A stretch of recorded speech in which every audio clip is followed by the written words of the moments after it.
Gua kali ini bakal mereview mesin grinder mini atau mini grinder keluaran dari Bitek, tipenya SGM 3240. Nah, sekarang kita coba open ya. Kita lihat isinya. Oke.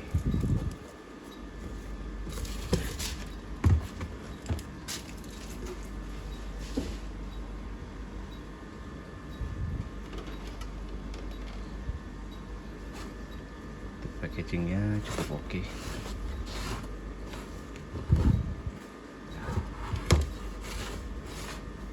Boxnya nggak ada yang pecah karena barangnya baru saya terima nih, baru diserahkan oleh kurir pengiriman rumah. Kita cek di sini ada mesin mini grindernya ini ya. Oke, 200 watt dengan RPM 5000 sampai 33000. Oke, untuk build quality plastiknya nggak bagus-bagus amat sih, tapi oke lah untuk di harga segini. Dan salah satu yang saya suka dari Bitek ini, yang membedakan dari mini grinder lain, dia di sini menggunakan cak ya, layaknya bor tangan.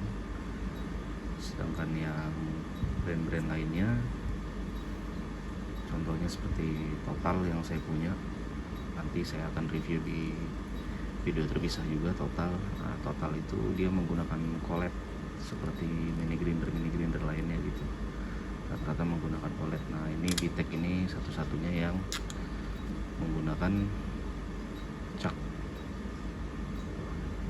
jadi dia bisa sampai maksimal 6 mm untuk diameter bitnya atau matanya ya. Kemudian di sini ada kunci caknya juga tentunya. Untuk plastiknya sih plastik keras, ini cukup kokoh, hanya finishingnya aja kurang apa ya, kurang wah lah gitu. Finishingnya kurang wah, kelihatan kayak plastik murah tapi keras. Ini bodi plastiknya nih, jenisnya bodi plastik yang sama digunakan di bor tangan ya. Bodinya kurang lebih bahan seperti ini gitu. Kalau yang merek lain ada beberapa yang bodinya itu dia semi rubber juga gitu, jadi buat gripnya tuh enak gitu. Tapi dari sisi sizing sih ini oke sih, sizingnya oke. Terus cukup berat juga, kayaknya sih sedikit lebih berat dari Total sih ya. Nanti di lain video saya akan buat review perbandingan antara Bitek dan Total gitu ya. Nah, kemudian kita tes nyala dulu ya. Tes nyala dulu. Di sini dia tidak ada tombol on off. Kalau di mini grinder lainnya umumnya ada tombol on off. Kemudian di sininya ada pengatur kecepatannya ya. Kalau ini di sini jadi satu, antara off dengan pengatur kecepatan dia jadi satu, jadi ada di sini semua. Oke, kita coba tes nyala ya.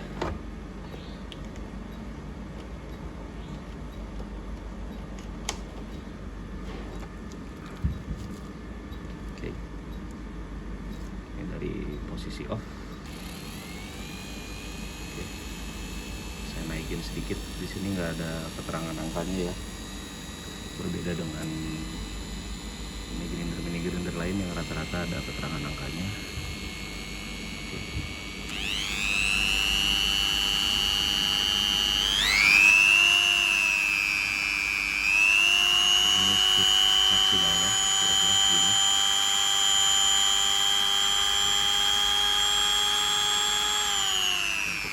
takaran kencang atau enggaknya saya kurang bisa mengkategorikan ini sebagai kategori mesin yang kencang atau enggak ya, karena ini kali pertamanya saya punya tools ini dan sebelumnya belum pernah menggunakan merek-merek lain gitu secara rutin. Jadi biasanya yang punya dan sering menggunakan ini secara rutin dia akan tahu gitu mana yang RPM-nya lebih kenceng, mana yang enggak gitu ya. Tapi kurang lebih low speed seperti ini dan full speed seperti ini.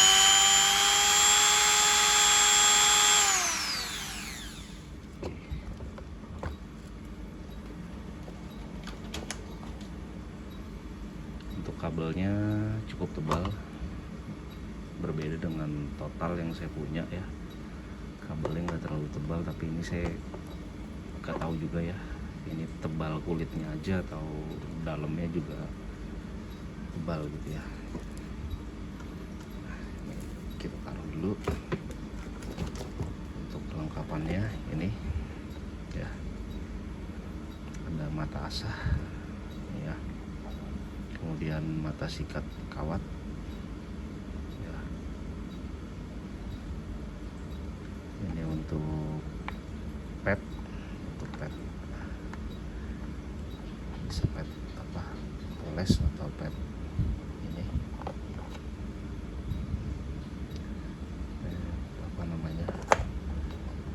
pad amplas ya. Ada mata gergajinya juga nih dalam tuh, untuk motong kayu atau plastik ini ya mungkin ya. Kemudian ini saya kurang tahu ya apa ini, mungkin untuk krim untuk poles ya, karena di sini nggak ada manual booknya. Di sini nggak ada manual booknya.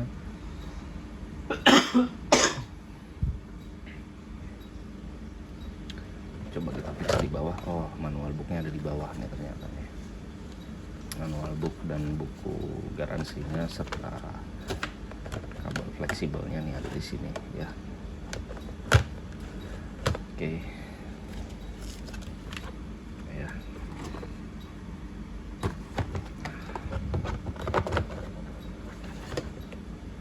Ini mata bor nih HSS. Ini HSS juga tuh, ada beberapa ukuran yang kecil. Cuman kualitasnya ya begitulah biasanya kalau bawaan. Saya kebetulan untuk mata bor yang kecil-kecil itu punya banyak gitu ya, punya Naci atau DeWalt gitu. Cuman selama ini saya selalu menggunakan bor tangan gitu ketika ingin membuat lubang dengan ukuran yang kecil. Nah ini pad ini nih amplas untuk sanding padnya nih. Nah, seperti ini. Dari segi kerapihan box sih kalau saya compare dengan total ya lebih rapi sih. Hanya saya suka di mesinnya aja nih kalau Bitek ini, karena lain daripada yang lain gitu ya, sebab dia menggunakan cak gitu. Sedangkan yang lainnya masih menggunakan kolet gitu. Kurang lebih ya seperti itu.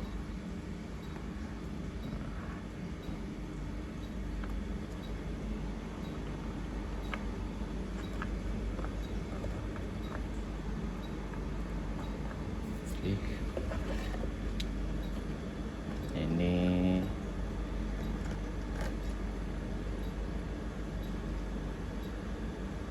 amplas kasar ini ya. Kemudian ini untuk poles nih, mata poles tuh. Mata polesnya. Oke. Ini kunci untuk kabel fleksibelnya nih. Kuncinya ini. Nah, di sini ada yang kosong nih, tapi saya nggak tahu nih apakah mungkin ini tempatnya di sini ya. Saya nggak tahu, nanti kita akan lihat di foto deskripsi penjualnya gitu ya, di lapaknya itu perlengkapannya seperti ini apa bukan gitu, untuk memastikan ada yang kurang atau enggak.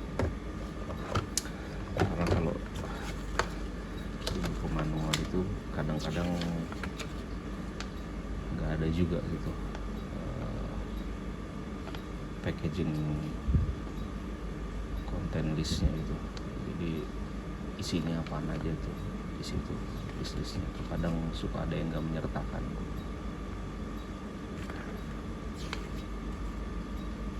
Seperti ini ya. Oke.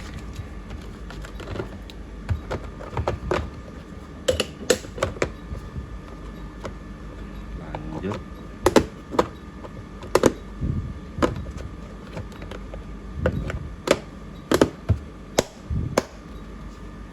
Untuk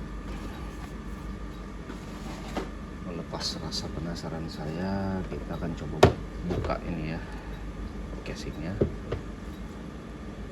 Saya juga pengen tahu nih dalamannya seperti apa, build quality-nya bagus atau enggak. Untuk yang punyanya Total saya sudah pernah buka, dan build quality PCB-nya tuh kalau menurut saya sih bagus dan rapih ya. Sebab dulu saya pernah punya sekitar tahun 2017, itu merek Ryu, merek murah. Itu kebakar PCB-nya, hangus ya. Dan build quality PCB-nya kalau menurut saya sih kurang bagus untuk punyanya Ryu. Kita akan periksa ya.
Ya,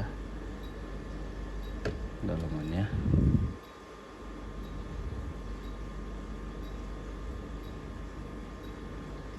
kira-kira seperti ini dalamannya.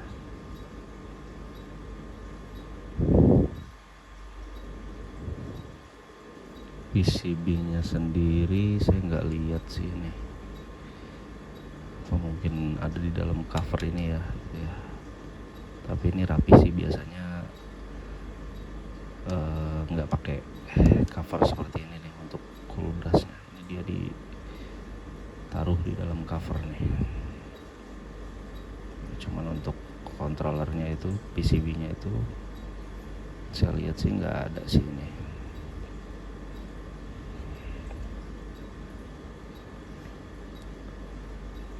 Tuh, kemungkinan di dalam sini ya.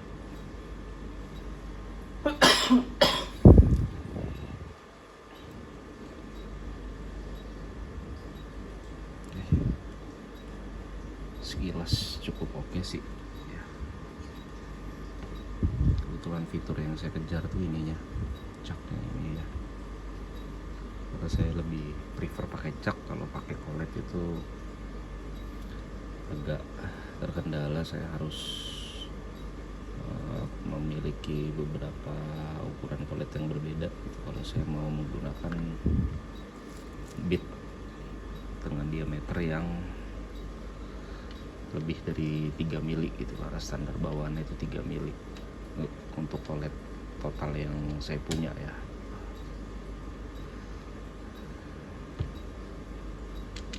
Oke.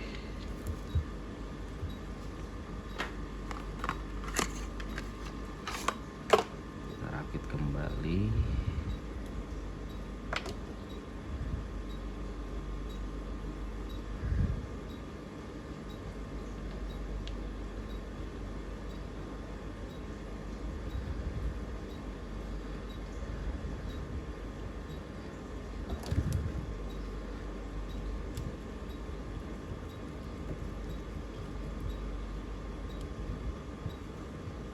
Saya beri sedikit rubber grease ini supaya drat di casingnya ini awet ya, dratnya nggak cepet dol gitu. Karena biasanya saya kalau punya tool seperti ini tuh suka saya bongkar pasang ya, suka saya bersihkan sendiri untuk perawatan. Oke.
Sudah terpasang kembali ya.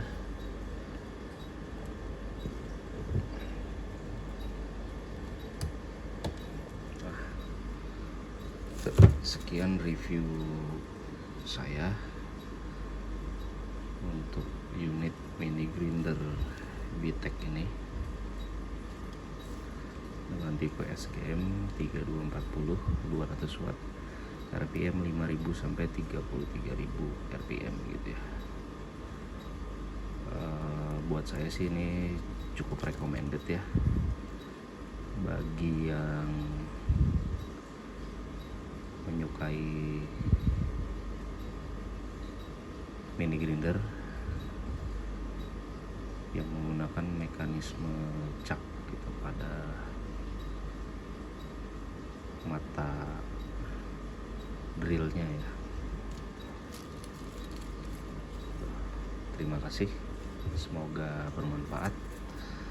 Di lain kesempatan saya akan compare VTEC ini dengan total gitu, dan saya akan buat review mini grinder total di video terpisah. Terima kasih.